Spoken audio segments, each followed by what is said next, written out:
ଆଜି ଛୁଆ ଭଲ କଥା ମନେ ରଖିଥ। ଆଜି ଆଲୋଚନା କରିବା ବସୁଧା ଫାଟିଯିବ। ବସୁଧା ଫାଟିଯିବ। ବସୁଧା ଫାଟିଯିବ ମାନେ କ'ଣ? ତମେ ଭାବୁଥିବ ଭୂମିକମ୍ପ। ତମେ ଭୂମିକମ୍ପ କଥା ଭାବୁଛ, କହୁନା। ଗୋଟେ ଆମର ଢେଗ କୁହନ୍ତି, ଛାମୁ ଯାହା ଦେଲେ ହରସେ ପାଉ ପାଉ ଗଲା ବରସେ ଏମତ ଭୂଇଁ ଚାଖୁଣ୍ଡା ବୁଣିଲେ ଉଠଇଲା। ମାନେ ତା କହିବାର କଥା, ସଂସାରରେ ମହାପୁରୁଷ କହୁଛନ୍ତି ବର୍ଷା ହବ ନାହିଁ ହେଲା। ଏମିତି ସମୟ ଆସିବ ବର୍ଷା ହବ ନାହିଁ, ବସୁଧା ଫାଟିଯିବ। ପୋଖରୀରୁ ପଙ୍କ ମଧ୍ୟ ଶୁଖିଯିବ। ବୁଝିଯାଉଛି? ଜଳର ଅଭାବ ଚାରିଆଡ଼େ ଦେଖା। କାରଣ କ'ଣ ମନେ ରଖିଥା। ତମେ ବି ବର୍ତ୍ତମାନ ଦେଖ ପ୍ରକୃତିର ବର୍ତ୍ତମାନ ତାଣ୍ଡବ ଲୀଳା ନାହିଁ। ପ୍ରକୃତି ତାଣ୍ଡବ ଲୀଳାରେ କୁଆଡ଼େ କ'ଣ ହଉଛି? ଖରା ହଉଛି, କୁଆଡ଼େ ବର୍ଷା ହଉଛି। ଫ୍ରାନ୍ସ ଗୋଟେ ଦେଶ, ତମେ ଦେଖ ସେପଟେ କ'ଣ ମାନେ ଥଣ୍ଡା ଉପତ୍ୟକା ସେଗୁଡ଼ାକ। ଖାଲି ଟେମ୍ପରେଚର ସେପଟେ 23-24 ହେଲା ବେଳକୁ ବହୁତ। ଏ ବର୍ଷ ଏତେ ଗରମ ହେଲା, ସେ ଲୋକ ସବୁ କ'ଣ କଲେ? ପାଣିରେ ବୁଡ଼ିକି ରହିଲେ, ରୋଗ ବ୍ୟାଧିରେ ଜାଣିଲେ। ତେଣୁ ସମୟ ଗୋଟେ ଘଡ଼ିସନ୍ଧି ମୁହୂର୍ତ୍ତ। ଆଉ ଗୋଟେ କଥା ମନେ ରଖିଥ, ବର୍ତ୍ତମାନ ମାଳିକାକୁ ନେଇକି ବହୁତ କ'ଣ ପର୍ଯ୍ୟାଲୋଚନା ଚାଲୁଛି। କିଛି ଲୋକ ବିଶ୍ୱାସ କରୁଛନ୍ତି, କିଛି ଲୋକ ବିଶ୍ୱାସ କରୁନାହାନ୍ତି। ତମକୁ କହୁଛୁ ମନେ ରଖିଥ, ମାଳିକା ଶାସ୍ତ୍ର ହଉଛି ଅକ୍ଷର ଅକ୍ଷର ସତ୍ୟ। ବୁଝିଯାଉଛି? ସମୟ ଗୋଟେ ହଉଛି ବଳବାନ। ମହାପୁରୁଷ କହୁଛନ୍ତି, ସବୁ କହିଛନ୍ତି କ'ଣ? ଏ ଧୀରେ ଧୀରେ ହବ। କିନ୍ତୁ ଅନେକ ବ୍ୟକ୍ତି ଭାବନ୍ତି ଏ ସାଥି ସବୁ ଘଟିଯିବ। ମାନେ ଛନ୍ଦି ବାନ୍ଧିକି କହିଦିଅନ୍ତି, ଯାହାଫଳରେ କ'ଣ ହଉଛି? କଥା ଅନ୍ୟଥାରେ ପରିଣତ ହେଇଯାଏ। ମହାପୁରୁଷଙ୍କ ବାଣୀ ହିସାବରେ ମହାପୁରୁଷ ଲେଖିଛନ୍ତି, ମୁକୁନ୍ଦ ଦେବଙ୍କ ସମୟରେ ହିଁ ସବୁ ଖେଳ ସରିବ, କିନ୍ତୁ ଦିବ୍ୟସିଂହ ଦେବଙ୍କ ଠାରୁ ଆରମ୍ଭ ହେବ। ବୁଝିବ? ଇଏ କ'ଣ କହୁଛନ୍ତି? ଦିବ୍ୟସିଂହ ଦେବ ପୁରା ସଫା କରିଦେଉଛନ୍ତି, କହୁଛନ୍ତି କଳି ସରିଗଲା। ଭୁଲ। ଯାହାଫଳରେ କ'ଣ ହେଉଛି? ଗୋଟେ କ'ଣ ଖଡ଼ିକାରଙ୍କର ଖଡ଼ି ଗଣା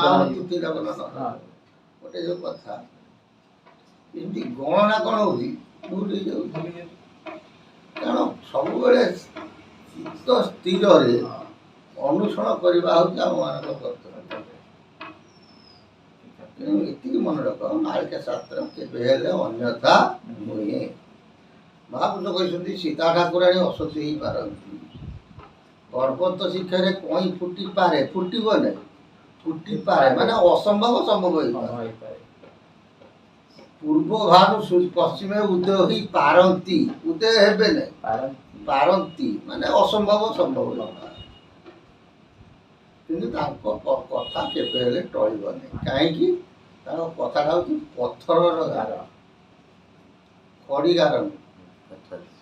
ସେ ପଥରରେ ଯେମିତି ଦେଖୁଛ ସବୁ ଗୁମ୍ଫା, ପାହାଡ଼ ପାହାଡ଼େ ସବୁ ଗୁମ୍ଫା, ଆମ ଖଣ୍ଡଗିରି ପାହାଡ଼େ ଦେଖ ଗୁମ୍ଫାରେ ସବୁ ଲେଖା ହେଇନି ନା, ପଥରରେ ସବୁ ଲେଖା ହେଇନି, ଖୋଦି ସେ କ'ଣ ଲିଭୁଛି? ରଙ୍ଗରେ ଲେଖିଲେ ଲିଭିଯିବ, ଖଡ଼ିରେ ଲେଖିଲେ ଲିଭିଯିବ, କିନ୍ତୁ ଖୋଦେଇ ଲେଖା ଲିଭେନି। ବୁଝିପାରୁଛି? ମହାପୁରୁଷ କହୁଛନ୍ତି, ମୋ ବାଣୀ ହେଉଛି ପଟଳ ବାଣୀ, ପଥରର ଲେଖାର, କେବେ ହେଲେ ଅନ୍ୟତା ହବ ନାହିଁ। ବୁଝିଯାଉଛି? ତେଣୁ ଆମର ସେଟା ଆଲୋଚନା ହେଉଥିଲା, କ'ଣ ହେଉଛି? ଦିନେ ନା ଦିନେ କ'ଣ ହବ? ପୃଥିବୀ ଭୂଖଣ୍ଡରେ ଜଳର ସଙ୍କଟ ଦେଖା। କେବଳ ଓଡ଼ିଶା କଥା ମହାପୁରୁଷ କହିନାହାନ୍ତି, କି ଭାରତ କଥା କହିନାହାନ୍ତି, ସମଗ୍ର ବିଶ୍ୱ କଥା ସିଏ କହୁଛନ୍ତି। ବୁଝିବ? ଏଇଟା କେବେ ଘଟିବ? ଶାସ୍ତ୍ର ଭିତରେ ସାର ହଉଛି କିଏ ଯେ ଶିବକଳ୍ପ ଶାସ୍ତ୍ର ପ୍ରଥମ ବର୍ତ୍ତମାନ ତ ଅନେକ ବହି ବାହାରିଲାଣି ମହାପୁରୁଷଙ୍କ ନାଁରେ, କିନ୍ତୁ ଶିବକଳ୍ପ ଶାସ୍ତ୍ର ଗୋଟିଏ, ସେ ହଉଛି ସାର ସବୁଠାରୁ। ବୁଝିପାରୁଛି? ସେ ଖଣ୍ଡେ ବହିକି ତମେ ଯଦି ଶାସ୍ତ୍ରକୁ ଯଦି ଅଧ୍ୟୟନ କରିବ ସବୁ ଯାକ ଜାଣିବ।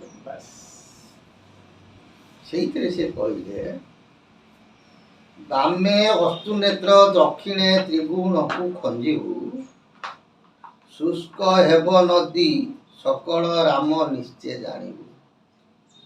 ପଙ୍କ ଯେ ଶୂନ୍ୟ ହୋଇବ, ପଙ୍କିଳ ଯେ ଶୂନ୍ୟ ହୋଇବ, ପଙ୍କ ଫାଟି ନ ଯିବ, ବିନ୍ଦୁ ନ ପଡ଼ିବ ମହିରେ 3 ବରଷ।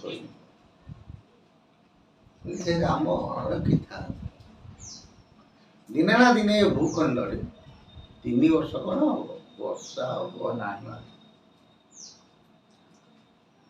ଜଳ ବିହୁନେ ସୃଷ୍ଟି ନାଶ, ଜଳ ବହୁଳେ ସୃଷ୍ଟି ନାଶ ନା ନାହିଁ?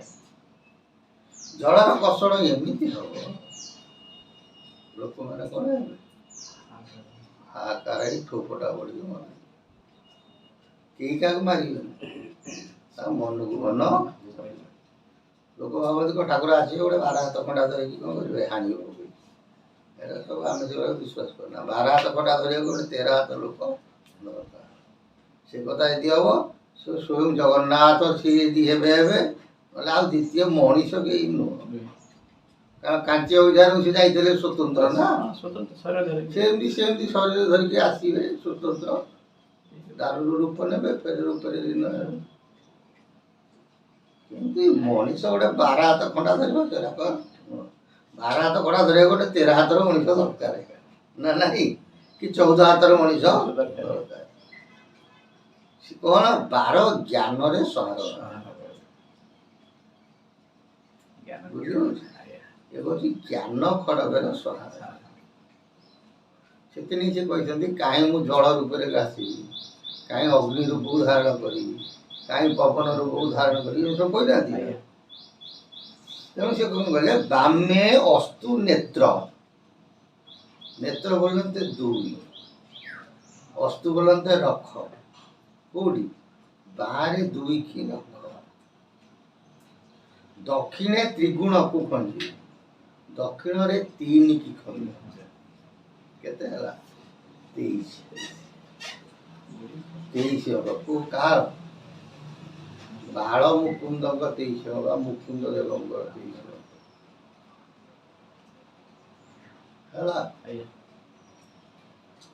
ବାଳ ମୁକୁନ୍ଦ ଉପରେ ବହୁତ ଲୋକ ବହୁତ କଥା କୁହନ୍ତି, ମହାପୁରୁଷ ବି ଲେଖିଛନ୍ତି।